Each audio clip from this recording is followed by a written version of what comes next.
ছাত্ৰ ছাত্ৰীসকল তোমালোকক মোৰ ইউটিউব চেনেল হাই স্কুল ম্যাথমেটিক্সলৈ স্বাগতম জনাইছো।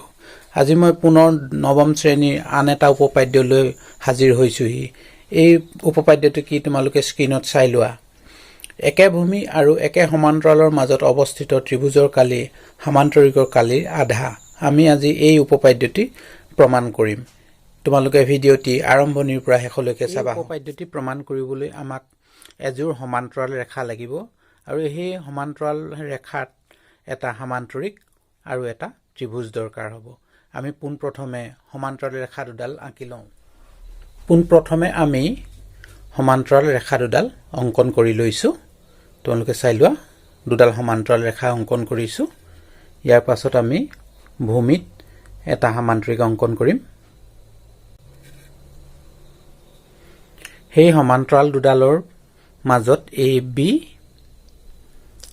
চি ডি এটা আমি সমান্তৰিক অংকন কৰি ললো। এই ভূমি এ বিতে ত্ৰিভুজ এটাও থিয় হৈ থাকিব। গতিকে আমি এ বি ভূমিত এটা ত্ৰিভুজ থিয় কৰাই দিব লাগিব। এতিয়া আমি ত্ৰিভুজটো কেনেকৈ অংকন কৰিম চাই লোৱাচোন। তোমালোকে ভালদৰে মন কৰা। এ বি ভূমিৰ ওপৰতে এ বি পি এই ত্ৰিভুজটো থিয় হৈ আছে। ঠিক তেনেদৰে A B C D ত্ৰিভুজটো A B ভূমিৰ ওপৰতে A B C D সমান্তৰিকটো A B ভূমিৰ ওপৰতে থিয় হৈ আছে আৰু এ বি পি চি এই সমান্তৰাল দুডালৰ মাজতে এ পি বি ত্ৰিভুজটো আৰু এ বি চি ডি সমান্তৰিকটো থিয় হৈ আছে। এতিয়া আমি প্ৰমাণ কৰিব লাগে যে কি এ B P ত্ৰিভুজৰ Kali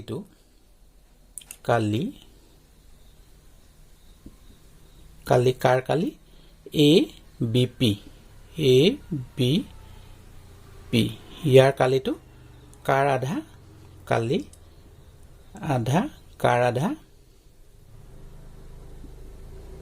Kali A B C D কালি আধা বুলি আমি প্ৰমাণ কৰিব লাগে। গতিকে এই ক্ষেত্ৰত আমি লিখিব লাগিব যে এ বি আৰু পি চি সমান্তৰালৰ মাজত আৰু এ বি ভূমিৰ ওপৰত এ বি ভূমিৰ ওপৰত এ বি পি ত্ৰিভুজটো আৰু এ বি চি ডি সমান্তৰিকটো অৱস্থিত। এতিয়া আমি প্ৰমাণ কৰিব লাগে যে পুনৰবাৰ লিখি দিছো কালি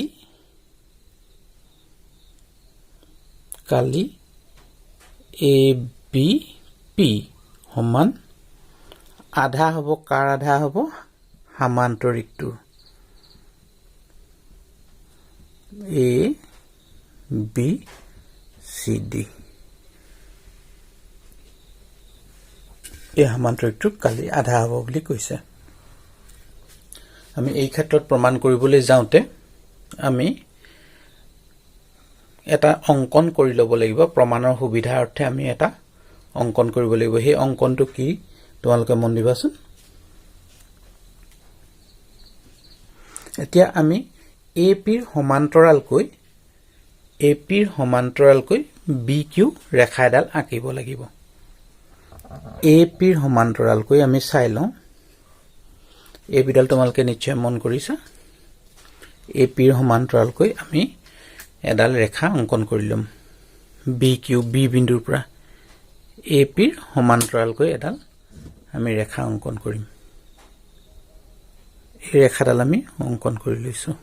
কাৰ সমান্তৰালকৈ এ পিৰ সমান্তৰালকৈ বি কিউ ৰেখাডাল অংকন কৰি ললো। এতিয়া তোমালোকে মন কৰাচোন, এ বি কিউ পি আন এটা সমান্তৰিক হৈ গ'ল। এতিয়া আমি অংকন বা প্ৰমাণতে লিখিব পাৰিম যে বি কিউ অংকন কৰা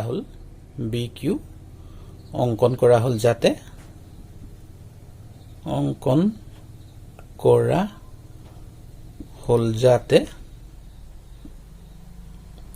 এ পি সমান্তৰাল বি কিউ হয়। এ পিডাল BQ সমান্তৰালকৈ আমি অংকন কৰি ললো এতেকে কি হল এতেকে কি হ'ব ABQP এটা সমান্তৰিক হ'ব এতেকে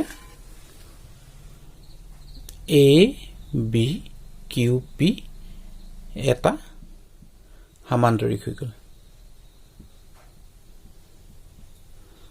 নহয়নে তোমালোকে চিত্ৰটোলৈ ভালকৈ মন কৰা ABQP এটা সমান্তৰিক হ'ল আমাৰ প্ৰশ্ন উপপাদ্যটোতে দিয়া আছিল যে ABCD এটা সমান্তৰিক এই দুইটা সমান্তৰিক AB ভূমিৰ ওপৰত অৱস্থিত গতিকে আমি এটা কথা জানো যে একে সমান্তৰাল আৰু একে ভূমিৰ ওপৰত অৱস্থিত সমান্তৰিক বিলাকৰ কালি সমান গতিকে ABQP এটা সমান্তৰিক তাৰ কালিটোৰ লগত ABCD সমান্তৰিকটোৰ কালি সমান আমি এটাকে লিখিব পাৰিম আমি লিখিব পাৰিম কি বুলি লিখিম যে আমি লিখিব পাৰিম এই কালি কি বুলি লিখিম কালি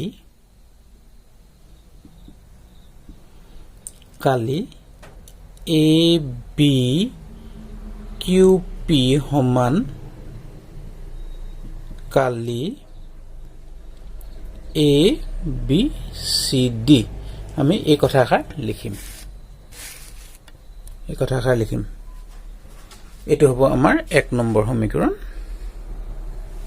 এটো হ'ব আমাৰ 1 নম্বৰ সমীকৰণ কালি ABQP সমান কালি ABCD তোমালোকে চিত্ৰটো চাই লোৱা ABQP সমান ABCD এই কালি দুটা সমান কিয় সমান একে ভূমিৰ ওপৰত অৱস্থিত সমান্তৰিক বিলাকৰ কালি সমান কিন্তু এটা কথা আমি মন কৰিব লাগিব ABQP PB ডাল কৰ্ণ আমি কি জানো যে ABQP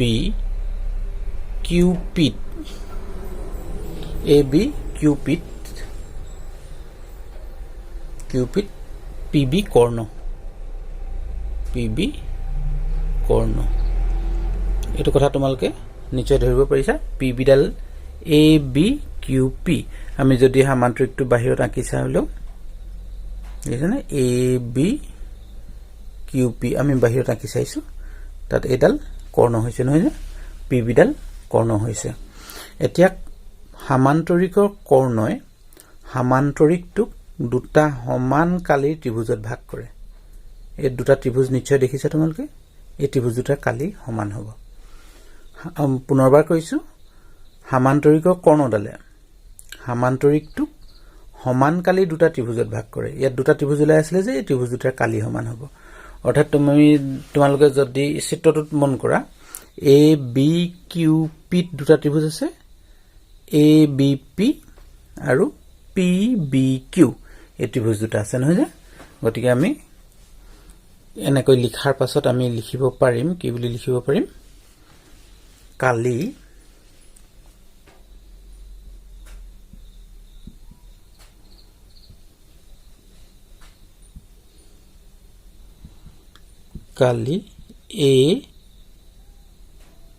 ABP সমান কালি কাৰ লগত সমান এটো ত্ৰিভুজ কি হ'ব এটো PBQ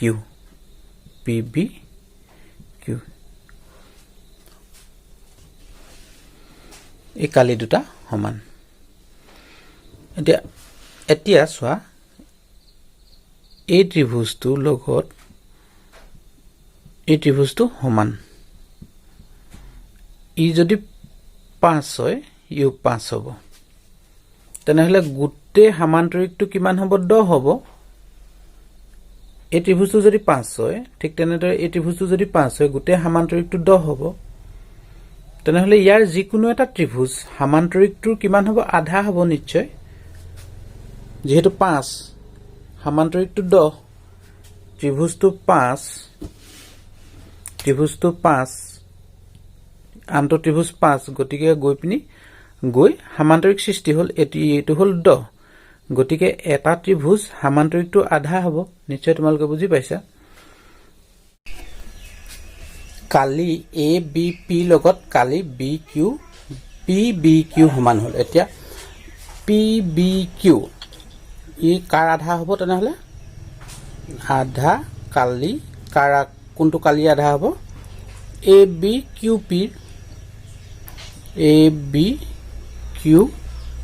পিৰ এই আধা হ'ব আমি তেনেকৈ লিখি দিলোঁ এতিয়া আকৌ আধা কালি এ বি কিউ